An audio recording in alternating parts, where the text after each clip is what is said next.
You guys are acting up, okay? 200 plus views on my last video. Insane work. I don't know if I can handle the fame. Okay. I'm getting DMs. All right, people sliding my DMs. I got family members I didn't even know ask me for money because I'm so famous now. Comments. I got 5 comments. 20 subscribers now. That's an army, right? No, but seriously, thank you so much. But before I get sidetracked, got to get to the topic of the video, okay? I know that's why you're here. I was actually working on another video, and then this topic kind of caught my eye, so I decided to challenge myself and, get my thoughts together and just pump this video out real fast. I don't know. I figured I wanted to jump on it while I was still hot and be talking about the 30-year anniversary of Ronin Kenshin. So when when this popped up and I saw that like all the Shonen Jump the biggest sellers ended up doing like fan art or whatever you want to call it. I don't know if you want to call it fan. Well, I know one of them's definitely not fan art at all.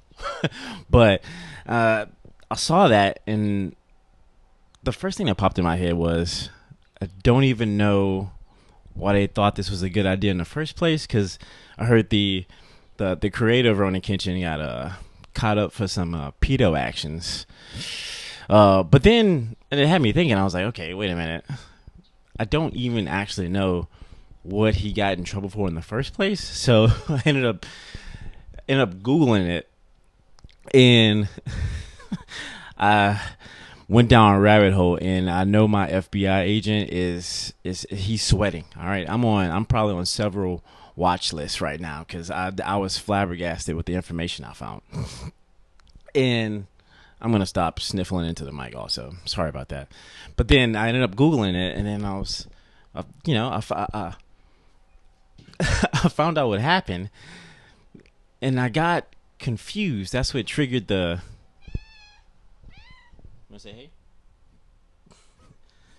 That's what triggered me going down the rabbit hole in the first place, and I'm trying to figure out why they treated a guy that had so much CP that they thought he was selling it on the side. They treated it like it was a parking ticket. So now I gotta put the thinking cap on, and I gotta go to work. I gotta figure out what's going on. Like there's something else going on, because they find him with basically how much I pay in rent in the city. So I don't know what's going on. Like what's the deal with that? And I ended up getting off into it, and I realized how American brained I am. All right, Japanese culture is not American culture, right? So I'm knee deep in it, and I found out that they didn't even make CP illegal into 2014 in Japan. I'm like, what? Like, I know that Japan's like mostly conservative. They came up with the what was the phrase? A nail that sticks out. The nail that sticks out gets hammered. I know they're conservative, but I was like, why were they so slow on the take for making CP illegal?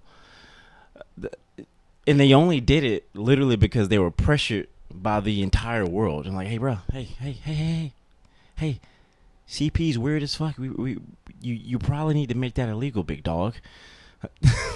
I mean, they were way later than us. I think we made CP illegal in. Oh yeah, that's right. It was always illegal, because that shit's weird. That's weird, and we didn't need our homies to tell us it was weird either. So now I'm like waist deep in it, and I get to the point now, and I realized I found out that in 2023 they raised the age of consent. So I'm like, a ray of hope. This is amazing. Nice. What they raise it from?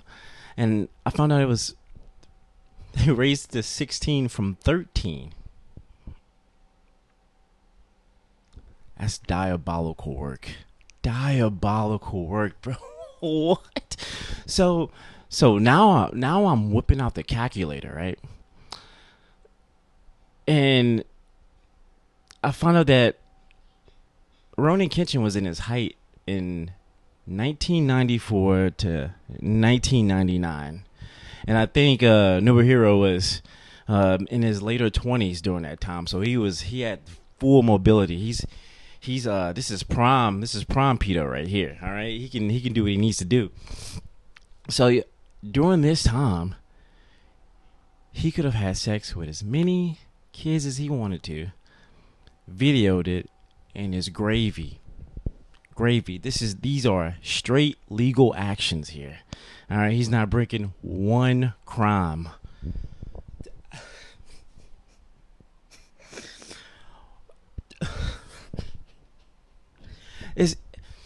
That is so insane to me. If he was so like, look, I know we hate to say it, but America is a pretty progressive country. I know we hate to say this, but I mean, probably not right now. But overall, generally, we have a really great track record of pushing for social issues. But this is insane. If he was moving like in the ideal world, if he was moving like that in America, we would have put him under the jail. All right, we not slap him with $1,000 fine and be like, all right, buddy, don't do it again. Don't do it again. Even also, side note, I found out that in Japan, most people just plead guilty if they get hit with a charge. And this guy decided after pleading guilty to just go ahead and just state the fact that, oh yeah, I just really like girls in junior high. The lawyer probably looked over like, bro, you don't have to say that. It's implied when you say I am guilty. You just gave us extra content for no reason. Like what the so this guy's a self-admitted pedophile. And they just walking around free. Paid the parking ticket. He's good to go. So I'm like, doing my Google searches and doing my research, and like all the pieces are just kind of like falling into place, and it brings us to the 30-year anniversary celebration. And you guys got to remember, all right, this is Japan. Like those skits and those memes where, like, if this K-drama and this in Japan and this anime, if the high school bully was moving like that, he would have got curb stomped or an entire clip of bullets, just like. But that's real though. That's how we move in America. But over there in Japan, you respect your elders, all right? Your superiors, yeah. Like if you haven't, like, they don't do the whole. I'm literally busy right now, and they don't move like that, right? You don't disrespect anyone. You don't speak out loud. You just you keep to yourself. You sweep it under the rug and you keep it moving, okay? And now that I blew the dust off my brain cells, got my thinking cap on, I'm like, it just kind of makes me look at the whole situation a lot differently. Not that I'm, forgiving anybody, obviously not. I still have the same stance, but now it's just, now I was still looking at it in black and white. I have color to it now. And, no one wants to be a nail that's sticking out. No one wants to get hammered, all right? These people are their bread and butter. This is a huge company.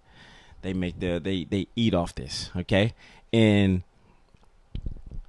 this is where you have to give full credit to the OG Araki, the creator of JoJo's Bizarre Adventure. Look, I've only ever watched a couple of episodes of JoJo's, but I'm gonna have to pick it up now. All right, you got to give the man his flowers. I know he doesn't look like it, but he's an OG. 64 years old, 120 million copies sold. All right, stood on business, and I I just love the masterpiece that he gave us. That was the best. That was the best one I saw. I love it. He probably was at the Shonen Jump office. They get the little interns walking past. Hey, Araki, do you have that fan art that we talked about like a week ago? And he was like, oh yeah,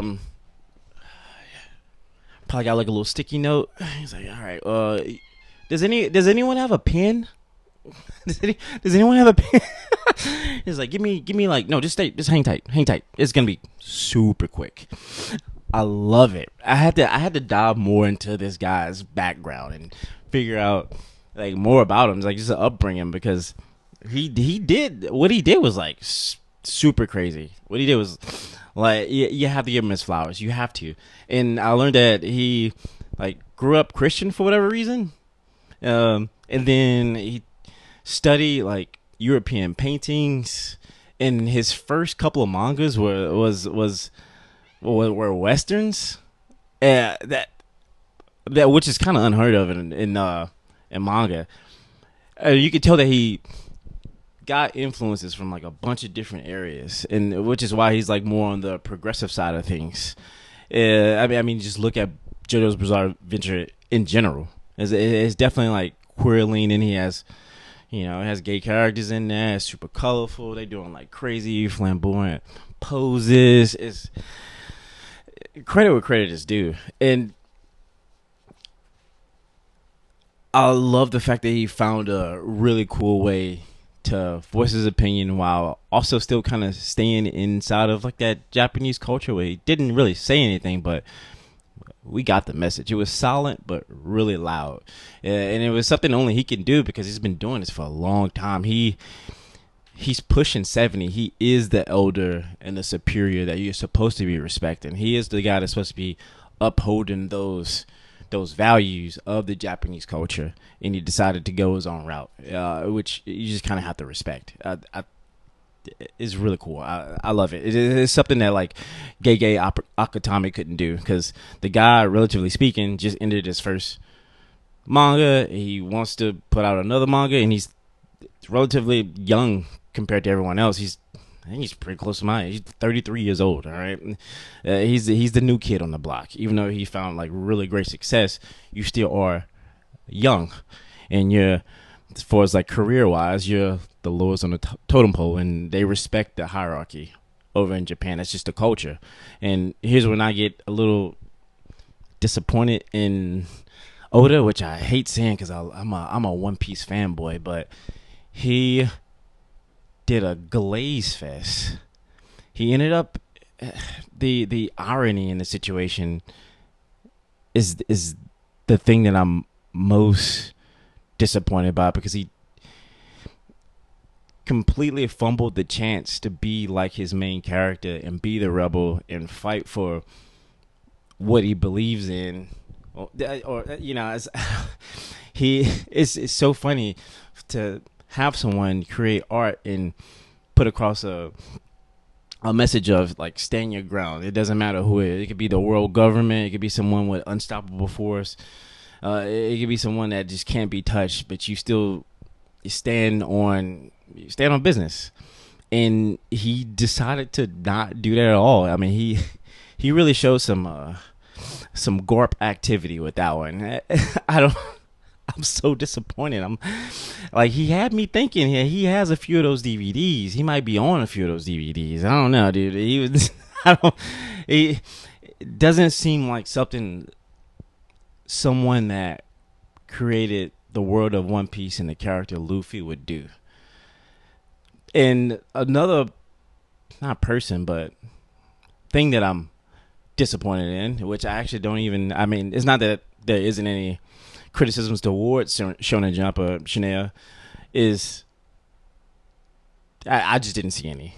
They're the people that's literally running the ship, and I'm seeing more hate towards the artists versus Shonen Jump themselves, because they're the people that thought it was a good idea to do this in the first place, or even like make the artists create art for them for this guy. I know they like just the suit and tie people, but still, I don't know. I think the world's moving in more of a progressive lane now, and that people need to be holding Shonen Jump a little bit more accountable than they do, versus just coming at artists. Not that I'm running defense for them, because they should be held accountable too. You should stand on your beliefs, unless you believe in having, touching kids. But if that's your case, do you, hey, but follow your passion, I guess. But I don't know. Shonen Jump should probably be the first people on the list of people to be disappointed in and blaming, and just kind of looping everything back around into like that meta conversation of separating the artist from the art. And just because I've been thinking about this for the last couple of days, I think I'm still in the camp that you can still enjoy a piece of work and separate the artist from it, because a lot of times I don't even know the authors or the artist's name of the stuff that I'm consuming. But now that I'm like educating myself on these things now, because I started in the area of ignorance, and now I've educated myself, I'm moving a little bit differently now, because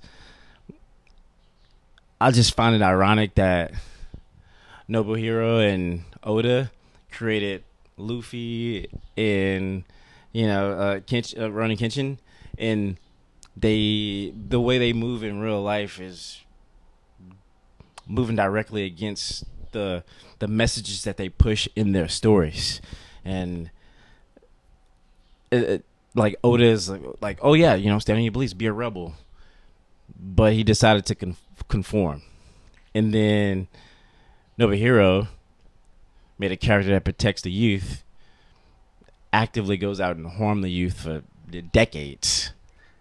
And like, even though like the things that the artist does in real life can taint or stain the memory or the enjoyment of the content, even though you like it, I think it's a stain worth having, because it changes how you engage with the content, which is important. Am I gonna like drop kick you if I see you wearing a Ronin Kitchen shirt? No. Am I gonna keep watching One Piece? Probably. But am I gonna be wearing a fucking straw hat now? No, because it just kind of feels weird now. And I think we need to. I think we need to move like that. I think it's okay to. I think it's okay to have the actions of the person that created the content that you enjoy affect how you engage with it, even if you do enjoy the content. Like I think I'm putting my money elsewhere. Like when I want to get stuff, I don't go directly to Amazon, but I'll still use Amazon. I think it's okay. It's fine, but I move differently now. I'm not getting Amazon's not the first app I click when I need something. All right. Am I gonna be putting a bunch of super? I still want to find out what the One Piece is. It's cool, but am I gonna pick up Ronin Kenshin again? Even though I enjoyed the story when I was a kid, probably not. It's okay. I'm fine. That's the only thing that's gonna be in my. I'm okay. I'd rather go do something else. And what's that corny term? Knowledge is power. But yeah, I mean that's kind of my Yap Fest today. I think I've been saying and typing CP a little bit too much the last 48 hours. My Google search is tired. My FBI agent is stressed out, and I'm probably on a watch list. And I feel just kind of slimy right now, so I'm gonna just go take a shower before work. And yeah, again, appreciate you guys for all the comments and all the comments. I think it was only like 4, but that's a lot for me. I think I get more play on my YouTube than I do on my personal Instagram, full of people that actually know me in real life. All right, I got 10 likes on my last video. That's probably more likes than I get on an average Instagram post. I don't use the app that much, but still, I think that's really fucking amazing. Thank you guys so much, and bye.